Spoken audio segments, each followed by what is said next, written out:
So I'm going to ask you to take some time to consider a statement that I'm about to make, a statement which is not meant to function as a display. It is not meant to be theatrical, but it's a dramatic statement.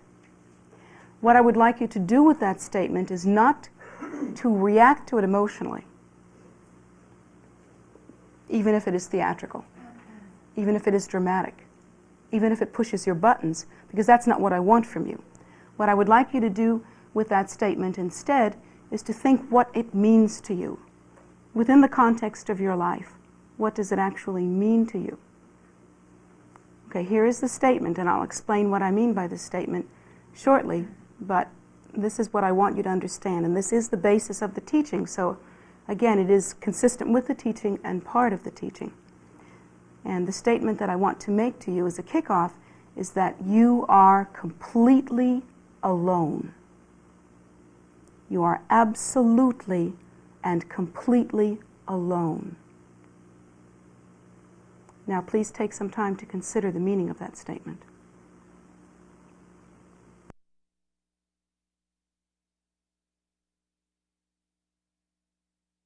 Really, in the Buddha Dharma, what we learn is that this continuum that we experience is experienced only because we consider self-nature to be inherently real. But that the continuum is experienced. There's not, you cannot say that there is no separation. Ultimately, however, because experientially we have that, you can't say that I'm not experiencing myself as Ahkön Lhamo and you're not experiencing yourself as Kathy. You can't say that. That would be putting a Band-Aid on something that was experientially true, that you have going on now. In the ultimate sense, however, we realize that this experience of continuum, this belief in self-nature as being inherently real, is a deluded process. And that once we uncover that delusion and we begin to solve it through meritorious activity, through our practice, through the achievements that we're trying to reach for now, the ego and all of the hatred, greed, and ignorance that comes with it becomes pacified. When that happens, we naturally awaken to the true nature. There is a natural awakening. It's almost like you don't say, oh, this isn't true, this is. But it's like waking up from a dream. Waking up from a dream, it's just like mists clear, and what's always been there becomes apparent. That nature becomes apparent. Well, maybe I'll just break off rather than ask you all to give me the adventures that you just had in consciousness in terms of trying to figure out what that statement is. But I want you to reflect on what you think that statement means, and let's just go on with it, because this really is a natural jumping off place, and you served us by saying what you did. Where we run into trouble with all of that is that we are operating from a dualistic perspective. Everything is experienced in a dualistic way. Everything. All experience occurs in that way, or it would not be experienced. I mean, listen to the statement. Everything is experienced in a dualistic way. Well, of course. All experience occurs in that way. Because experience can only happen when the mind is arrived in duality, is focused in duality. You see what I'm saying? That's the only way experience can happen. Because in order to experience, you have to experience what? How big? Where? There has to be some definition. In order for there to be definition, there has to be that dualistic mode operating.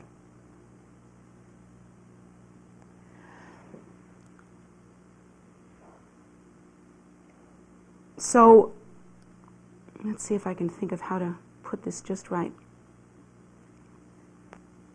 We become caught up in this constant process of evaluation. Once self-nature is considered, once the idea of self-nature is even considered, once it arises, there automatically begins this knee-jerk reactive process of distinguishing self from other. That's the only way you can define self. It's the only way you can consider it. This dualistic mode begins, and it's very immediate, very tight, very automatic, very habitual, especially since we have been involved in that over a long period of time. So strong is that habit that we experience our own minds dualistically. We have it's not that the fundamental spacious nature is diminished. It's not that the primordial wisdom state is hidden in any way. It is not hidden. It's not that it's an embryo and needing to grow like that. It's not underdeveloped. It is such that there can be it is changeless. It is beginningless. It is endless. It is uncompromised. It cannot be altered in any way. That nature can bear no scrutiny, no definition, because in that state there is no such thing. But when we experience ourselves automatically in a dualistic way. We have to, because we are experiencing self. When we consider mind, when we consider our nature, since we have not achieved enlightenment and have not experienced that spaciousness, since we have no taste of the nature, since we are so completely, habitually preoccupied with distinction, with duality, and since that preoccupation is so tight and compulsive, when we think of our true nature, when we think of mind, we think of it as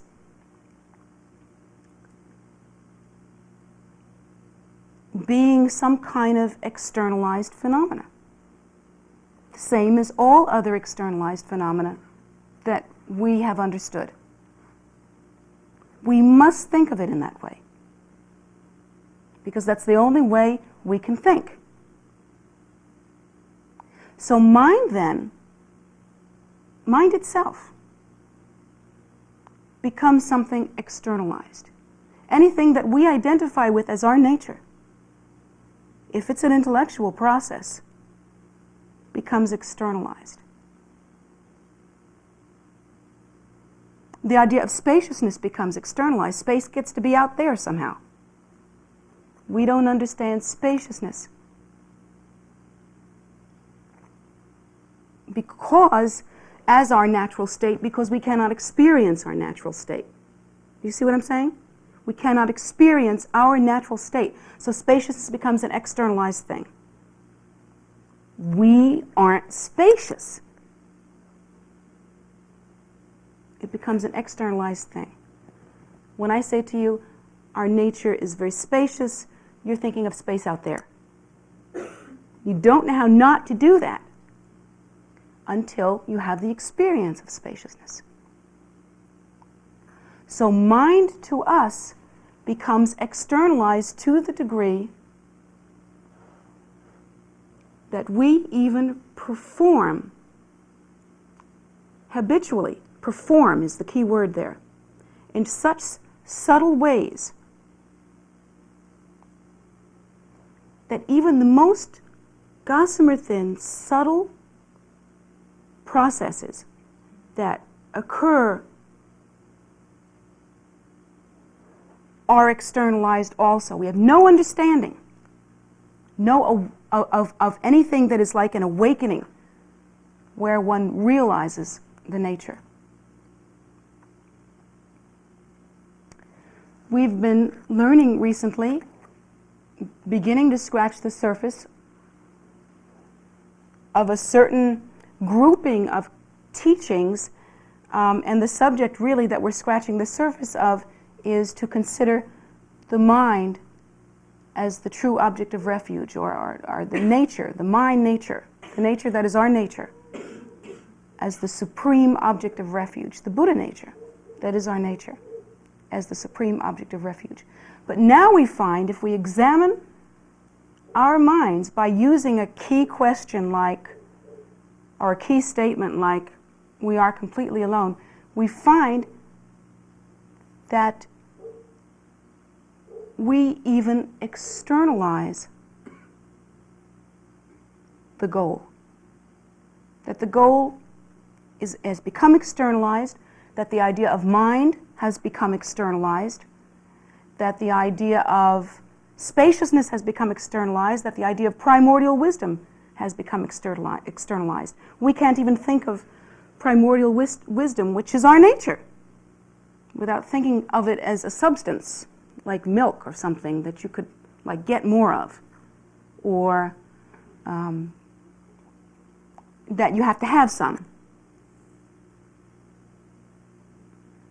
If you really examine your mind, you do not understand primordial wisdom or spaciousness as being the nature that is your nature, that you don't have to give birth to, that you don't have to eat, that you don't have to drink, that you don't have to practice, that you don't have to expand, and you don't have to contract. We don't understand that nature as being that, suchness. Because we've never had that experience, and every experience that we've had has been one of duality. We are literally caught in a trap in which we are constantly performing, even within our own minds, constantly performing. We do not understand that every thought that we think, we evaluate in some way once we become used to thinking of things in those terms. I mean, a dog wouldn't evaluate necessarily its perceptions, but human beings would. We evaluate in such a way as to determine their goodness or their badness, their rightness or their wrongness. And the evaluation takes place considering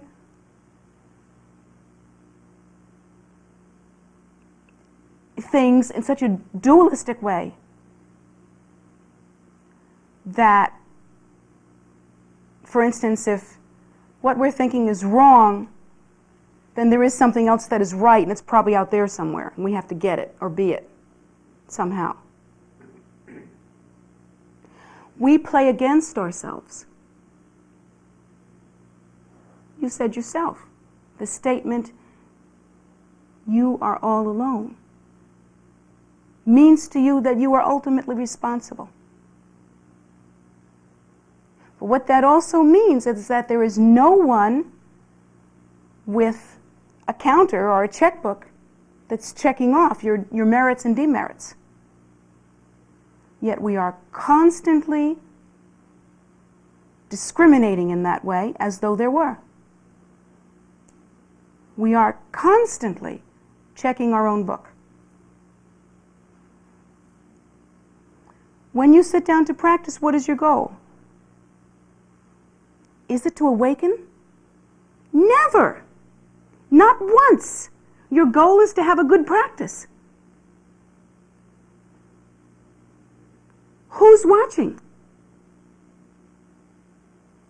Is your own nature so divorced from you that it's out there and you have to get it to approve of you? Do you think you have to dupe it into coming home? Is it like a stray cat? When we make offerings, do we do so to realize the nature, to awaken? No, it's like putting food out so the cat will come. Isn't it just like that? Aren't we like that in our minds? I see you constantly seeking approval when there's no one else in the room. No one's looking. Who are you posing for?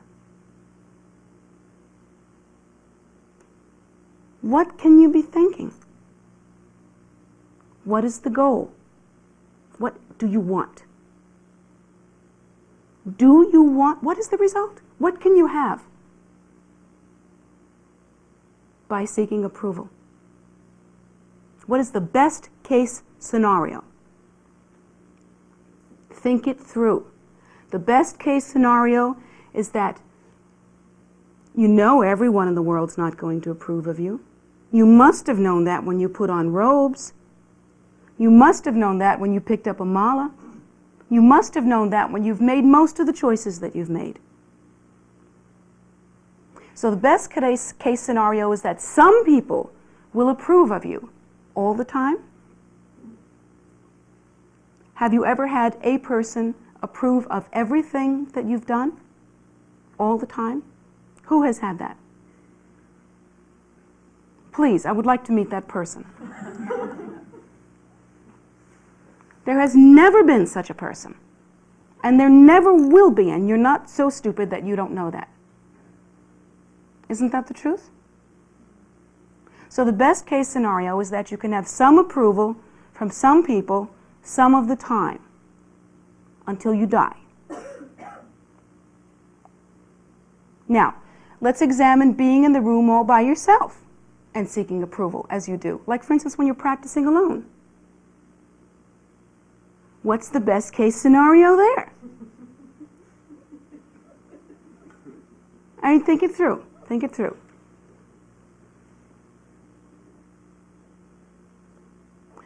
Okay, let's say that you like, let's say, look at it not on a practice level, let's look at it on a human level.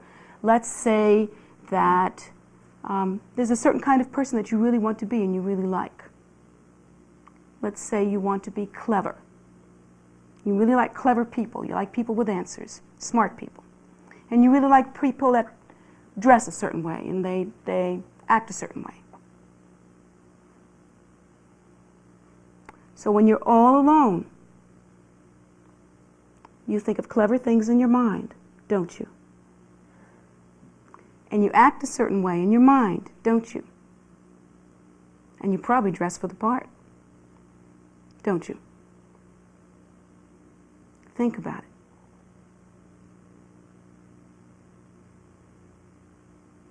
How deep this deception is, isn't it? Isn't it just incredibly, awesomely deep? How much of your energy do you spend trying to be right? Think about it. Every time you have a conflict in your life, how do you resolve it? In your head. And you're right. Isn't it true? Every single time, without exception, isn't it true? Occasionally, you can be honest enough to say, oh, I really messed up. But wasn't it nice of me to admit that? So you're still right. You're still right.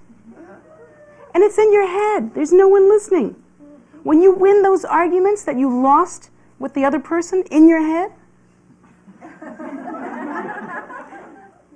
we are so deluded that we think someone's in there applauding us.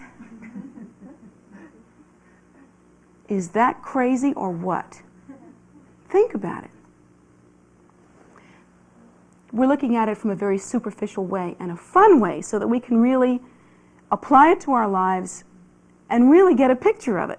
It's good to get a picture of it, isn't it? So that we can see what we mean. But let's go a little bit deeper. On a deeper level, we must come to understand that mind is not external.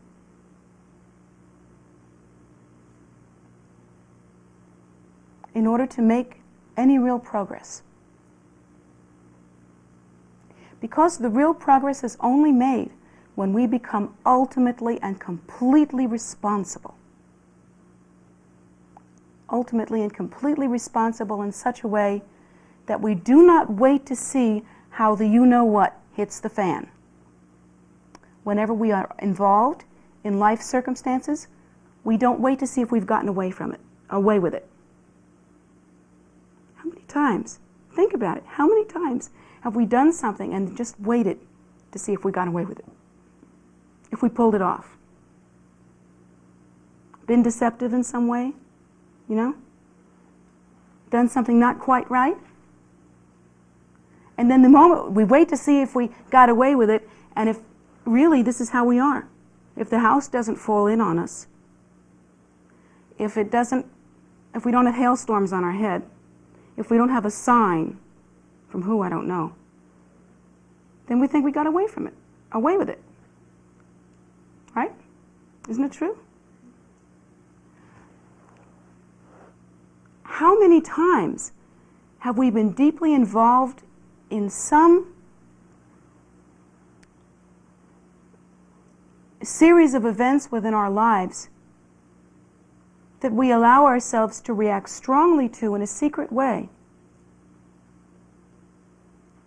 even after having all the teachings that tell us that this kind of reaction is only a display of our own stupidity and our own ignorance, and will only bring negative result, that a moment's hatred can bring rebirth in a hell realm, according to the teaching. Depending on how you're suited up in the other areas of your life. That these kinds of reaction can bring about worlds of additional cause and effect relationships, worlds of karmic interaction in the time yet to come. We've heard the teaching, and we're not stupid. We have seen how that may be possible. We have seen the convolution of cyclic existence, how complicated it gets, and how one thing begets another and begets another and begets another, and how that constantly happens. We've seen that with our own eyes. Yet we allow ourselves, don't we, to have this kind of reaction process, and you know why we allow ourselves to do it? Because we're doing it inside. So long as we hold it in, that's okay. Isn't that right? The problem is that most of us get so fired up and so unstable and so diluted and poisoned that we can't even manage to hold it in. Eventually, we will show our behinds, won't we? There really aren't any secrets. It all comes out in the wash. How does this happen? This happens because of our strong delusion, our belief, or I should say, instead of belief, I should say our fixation on this divided perception, this difference between self and other, this continual process of duality. And it's so deep that that duality occurs within our most intimate mind experience. The bottom line is that we have externalized our own nature.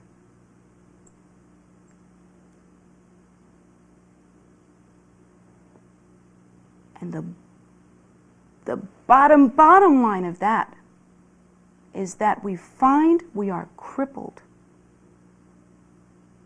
unable to take responsibility. Clearly the teachings have said we walk through the door of liberation alone. And clearly we are all waiting to be helped through.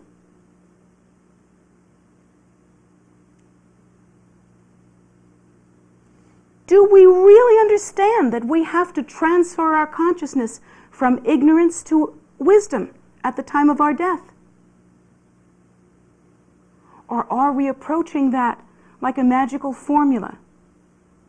Do this, no matter how ignorant you are, and you'll be okay.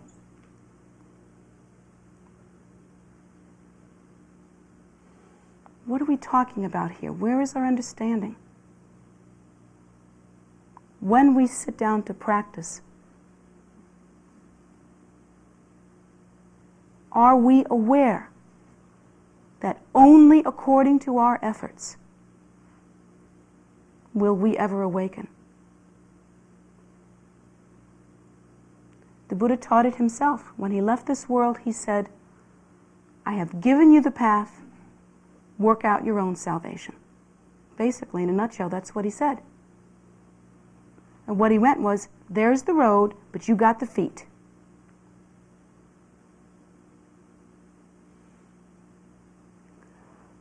Well, we think to ourselves, then what's the big deal about devotion? I mean, I just have it set up, like Tashi said, I have it set up where when I die, I'll just remember to call out to my root guru. And I'll be fine, because I got all this faith. Then you don't understand faith. The only faith that we understand really is something more like an emotional experience. It's kind of like, I like her, therefore she'll be there. If I like her enough, she'll be there faster. It's meaningless. Real devotion purifies the mind. It crushes the ego, crushes it until there's nothing left. Utterly destroys ego clinging. If you have the opportunity to practice that kind of devotion, then start now. If you don't have that kind of karma, think of something else, because that's what counts.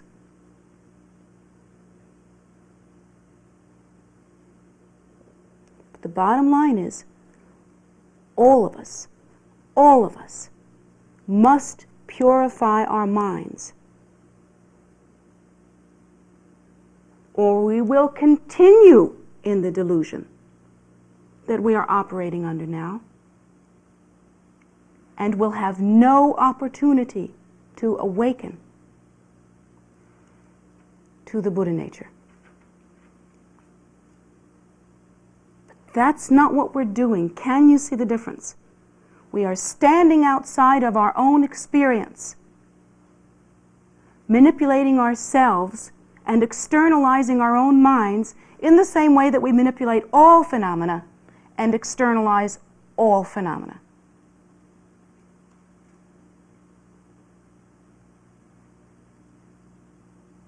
Granted, in the beginning, this is a very difficult idea to approach simply because our minds are so unstable.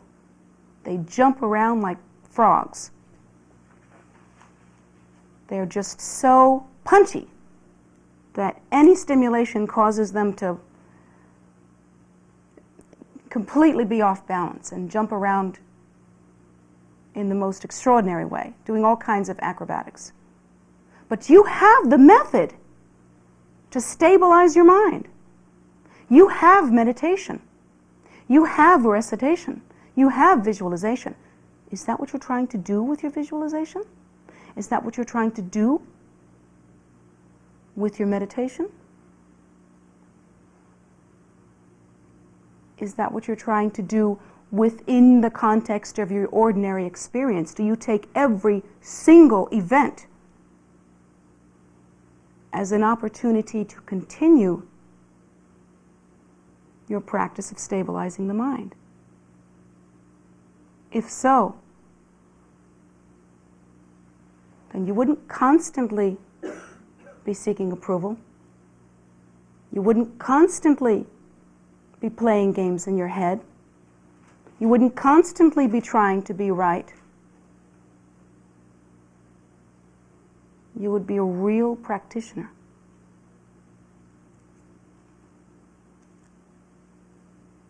Who among us can say that this is the case with us?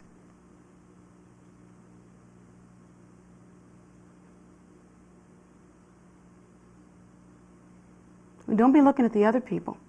You can't tell what they're doing from the outside. And that's another trick too. You know what we do? We spend a lot of time thinking about other people and how they're doing and how wrong they are. When in fact you cannot look at another person and know what they're like inside their mind. Their karma is invisible to you. Their minds are invisible to you. You have no idea what you're dealing with. There is one thing that you know, though. You can look inside your own mind. But that's what we don't do.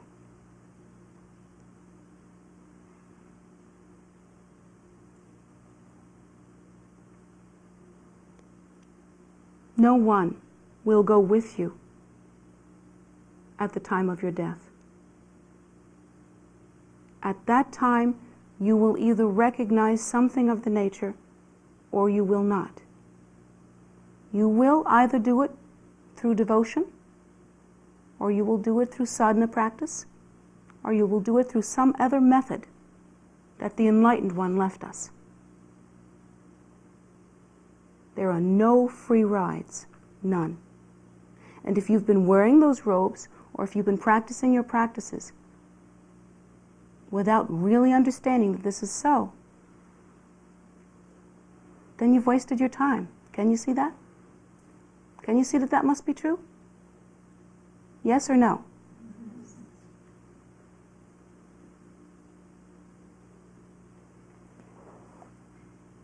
So what's the next step? What should you do?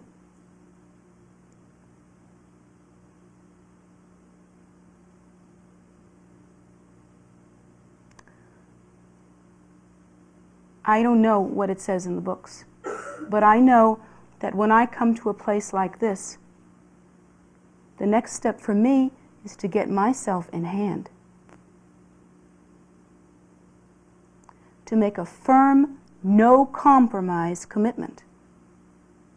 To be responsible for myself. To look into my mind. To know that what I end up with at the end of this life is what I have.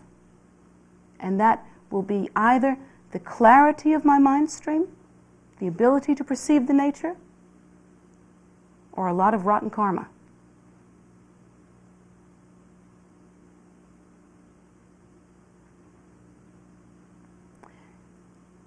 Issues like this, if we really take them to heart, answer lots of questions, like when will I find time to practice?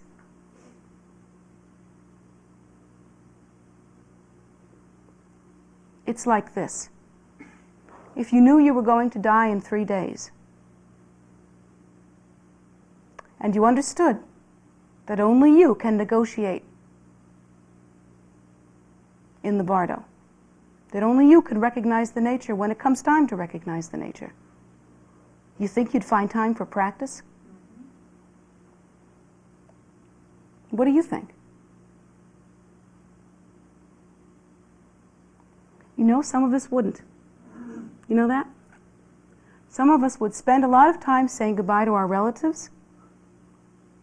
Some of us would spend a lot of time seeing something one more time so that we can have a feeling.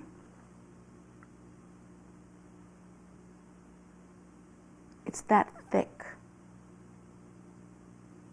You have to handle it. And you're the only one that can. The ultimate source of refuge, the ultimate refuge, is your nature and none other.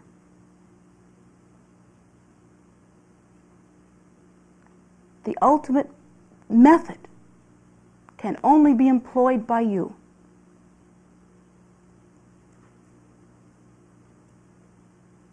The ultimate result is no phenomena. It is the precious awakening. And one can only accomplish that through this kind of awesome acceptance of responsibility. It isn't pleasant in one way, because we're trained to think that there's an easy answer, an easy fix. Right? We were brought up in a culture in which they said, have faith, what will be, will be.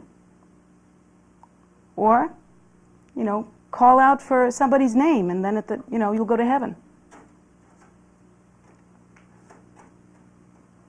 Or just don't commit these mortal sins and you'll get to heaven eventually. We have all kinds of funny, mindless things that we do. So in one way, it seems hard to find out that you're really responsible, doesn't it? I've had people come to me and say, this is hard. I'd rather think there's a God I can ask for help. In that sense, because of our delusion, this seems difficult. But what they forget is that people have been calling out for help since they had mouths, since the beginning of time. And nobody's happy. Nobody. Nobody's finished with suffering. To find out that there is a method and that you can apply it through strength, through determination, through consistency and through purity, and that it does lead to the cessation of suffering and has, ought to be good news.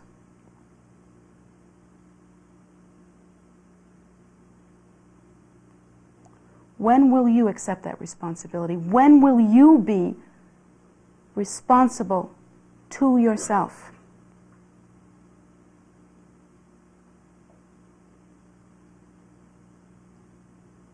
When will you have that kind of dignity and respect for yourself? When will you start taking care of yourself? You must internalize this concept that the ultimate refuge is your own nature. That there is no one watching, no one pushing, no one prodding. That salvation is your own mind. You must understand that in order to make progress.